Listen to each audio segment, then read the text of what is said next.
So this is our friend Shagnik, and Shagnik has come to visit me from Holland. We are friends long time, and through the path of Tantra and meditation, and we have quite an interesting connection. So we were speaking about Tantra, spirituality, connectivity, and of course we land up on our most favorite topic, that is the divine womb, the holy womb, and how we are connected with the divine mother. So you were asking me something.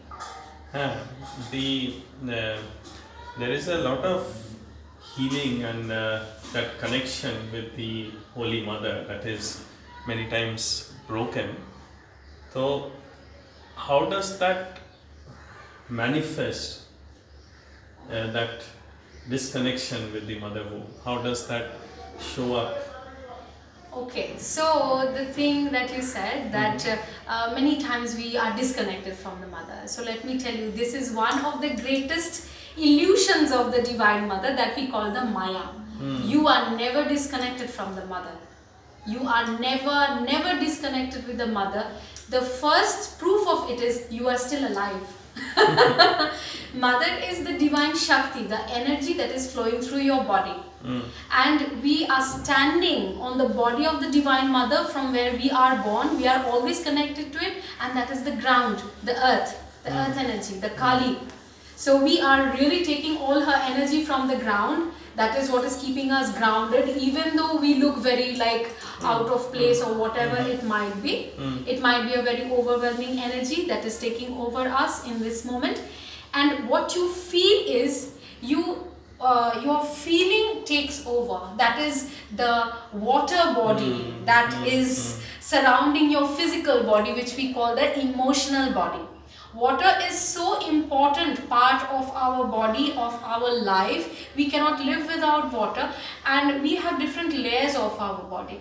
The physical body is very much visible, it can be seen, it's visible.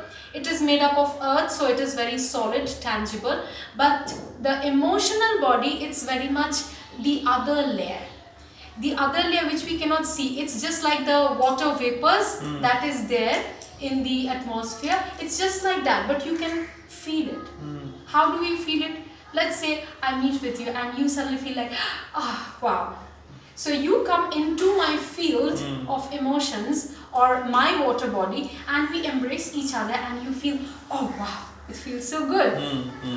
And the same can happen with another person, that a person whose emotional body is very low in the sense there's no value judgment to it. It's simply like the energy is quite stuck. It's not totally flowing. Let's say like you go to a pond. It can be a very clear pond, or it can be also a very kind of, like mossy stuff. It's not so clean. So these are like, that is the stagnant energy that you feel, and you like, sometimes you feel, oh, I don't want to be with this person, I really want to run away, or like, I feel very shitty.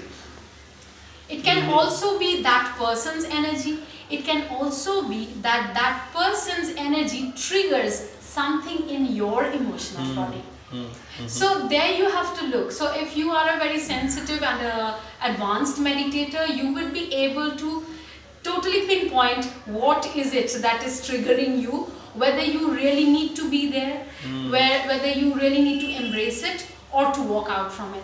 So that is why meditation is so very important even before you walk into the path of Tantra, because that is the crux of Tantra. Many people, they think that, oh, Tantra is all about sex, But the funny thing is, Tantra is all about knowing yourself, knowing that you are nature, knowing that you are one with nature. And once you find your element, your true element, how you are about to function in nature, you are so much at peace. And that is why many people say, I cannot find peace, I cannot find peace. It's simply because you are out of your nature. When you are in your nature, let's say the few things that you love in your life, you can tell me what you love in your life, or what really makes you feel so good and high and like still relaxed. What is that you love so much? And while you were talking about it, I was reflecting on the kind of what are the qualities of the feminine qualities or feminine energy, how that manifests. a lot of it is a lot to do with uh, things like um, working in the nature, being creative. So a lot of walking in the forest. Walking in the forest. And also being really kind to the surroundings. Beautiful. So being gentle, Yeah. being gentle with life. There's a part in our daily life, if we look at the daily rituals or the routines, how we move day to day, there is a beautiful blend of yin and the yang energy. We need to really stand in between and balance that. So in the daytime, when we see that the sun is rising, we are not really laying down. We really know that we have to go out to work. And so how we start a day, we work a little bit, we run a little bit, we eat food. So we get a little bit of extra energy to really move on with the day, and we are full power, full on. But slowly, as the sun is going down and the darkness is taking over, how much super energetic you want to be, still you feel like, okay, I'm really coming to the closure of the day. I really need to walk back home. I need to sit with somebody that I love. Maybe I have a cup of coffee, or just do a little chit chat, or maybe just to be in the loving embrace of a beautiful friend or your partner. And that is how you really slip into the state of your beingness from doingness. So this is the balance of the Shiva and the Shakti. Now in the world, what has happened, especially with the technological breakthrough and with so many things happening, like we can really hop countries, we can go across countries, that I have been doing for such a long time. Like for half a day I'm in Russia, and then half a day I'm in Latvia. And so your body is slow. Your body needs to know certain things. It takes time to absorb certain things. But of course, Tantra gives you certain tools where you can you can tune in with that also. Because there are techniques, how you can really change over that. Many people who had come from one country to another, they would say, oh my God, I'm having such a jet lag. Anandi, why are you not having a jet lag? Because simply I know how to connect to my space suit. Our body is really our space suit in this planet.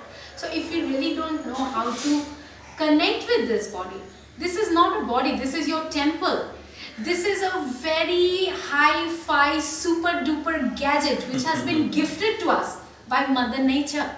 So if we do not know what is and how to use this beautiful gadget, of course we will be in trouble. Of course we will go through many shocks. Whatever we say, oh, I'm shocked. It's not you are shocked, your system will take a shock. Just like if you have a very hi-fi iPhone in your hand and you simply bam it on a hard floor, it will crash. So it's the same with the body. If you don't know how to read the energies, if you are not respectful towards your energies, you can come and meet with a person or a certain energetic field, let's say, which is not good for you. I wanted to add something, like you talked about this thing about doing and being. You can relate that to yang and yin, the different energies, and also in the whole practice of meditation. That's also a very beautiful thing of doing and then being, and feeling that those two energies. So that really is a very. The doing part is like in yoga or in many things. Why I'm mentioning yoga? Because yoga is the first step to come to Tantra or to understand more, so that you can be more receptive. Yoga is the part you will see before you come to your breath or anything. You have to do a certain yogic postures, which we call the yogasana or the hatha yoga. Or control the breath, whatever. Yes. Everything is about the breath. Why? Because through the breath we are receiving the environment, through the breath we are giving out in the environment. But also many times while breathing, people say, oh, I feel so stuck, I cannot breathe properly, I cannot do this. So that already shows that there is something stuck inside the system. It's not clear. So you need to clean up a little bit, you need to rub a little bit so that these layers are gone. That is why you need to move your body. You need to move your energy. So you completely can open up And then when all the energy is simply rushing into you, then you are guiding it to channelize, okay, this is how I want you to move. So you become the guiding force. But also that is why pranayams and certain things are there. You truly need to know through a proper practitioner. Otherwise, you can channel your energy in a certain way. You learn something just from the YouTube and you don't know what this breathing is going to do to me. And then after 2 days, you are completely like, your hair is standing on your head and you're like, oh my God, I don't know why my life is falling apart. Maybe you have done a very strong breath work that doesn't suit you. Maybe you are not ready for it. Maybe it overwhelms you totally. So that is how, when you are prepared totally, you have moved the energies, you have shifted the energies, you are guiding the energies, and then you are just sitting. Absolutely. Now is your time to receive all the gifts and all the aha moments in your life. That's what I call my channel, the aha blessings. Because it's a very little thing to be done actually, my friends, because we are all born to be what we are born to be. If I'm born to be a rose flower, I cannot become a lotus. And if you're born to be a huge tree, you simply cannot be a creeper. So if you are pretending or acting to be a creeper, it is only making you frustrated, because you are actually born to give a lot and you are trying to hold on to something. So it's completely against your nature. Suddenly you feel that somebody becomes so happy just to give. And that's also what I learned from my guru, that he says that the only way to be happy, to stay joyful, is to just keep sharing. Because this is also what I have learned from my acting skills and my life as an actress, because I'm also born into the family of performers and actors, that first you act, then you can become, slowly, that's a practice. So whatever you're asking for in your life, first you have to do that. If you're asking for more love, you have to become more loving. You're asking for patience for people, you become patient first. So there your perspective turns, that instead of wanting, you just become a pillar of light where you are just giving. And then you don't know when, just in the process of giving, everything keeps on coming back to you, because then you open your receiving mode also. So when the masculine force is working, the feminine is opening up to receive so much, And that is such a beautiful cycle, because we all are, this whole environment is made up of a collective consciousness, because we are all like different cells in one huge body of this planet Earth, and this one planet Earth is another small cell in this huge body of this cosmos. So though we look very small, still we contribute so much. We create this world, we create this universe, we create this planet. We are responsible for creating the generations to come. And once your perspective is changed, there's no stopping. You are so relaxed and rested in nature, because life will take care of you. That is all. That is what we are doing. There's one more question I want to ask you. So, you talk a lot about, that feeling your calling, feeling within yourself. And our body, if we can listen to our body, then it tells us a lot. So, what do you feel in your body? Okay, How do you listen to your let's body? just do a small practice. So you just sit and close your eyes, and from inside you say that I want to get up. I want to get up. Keep saying that I want to get up, and watch your energy, what happens. And truly say, I will get up and walk out of this place now. I will walk and I will get out of this place now. I want to go out. Keep watching your energy.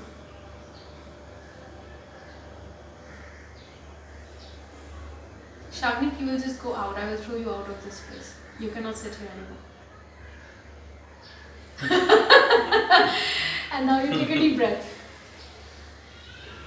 Shagnik, I love you. I love you very much. You're very welcome. You're sitting here. Do you see the differences that is happening in your emotions, your things? The emotion is like they Yeah. all over the body. Yeah. Kind of So dance of when energy. when you say something inside, at the same time somebody is giving you a push from outside because you said something, I said something. So there's push from both the sides, and then you suddenly feel this movement in your energy. And then that movement, it is showing up as a certain emotion. It might be anger, it might be joy, it can be fun, it can be like, oh wow, this is something interesting. And then you simply come back and we look into the eyes. And we see this is just fun, it's just a play. Because you have gone nowhere, you're just sitting here. But the thing is, when you align your action with this thought and this emotion, it becomes something very total.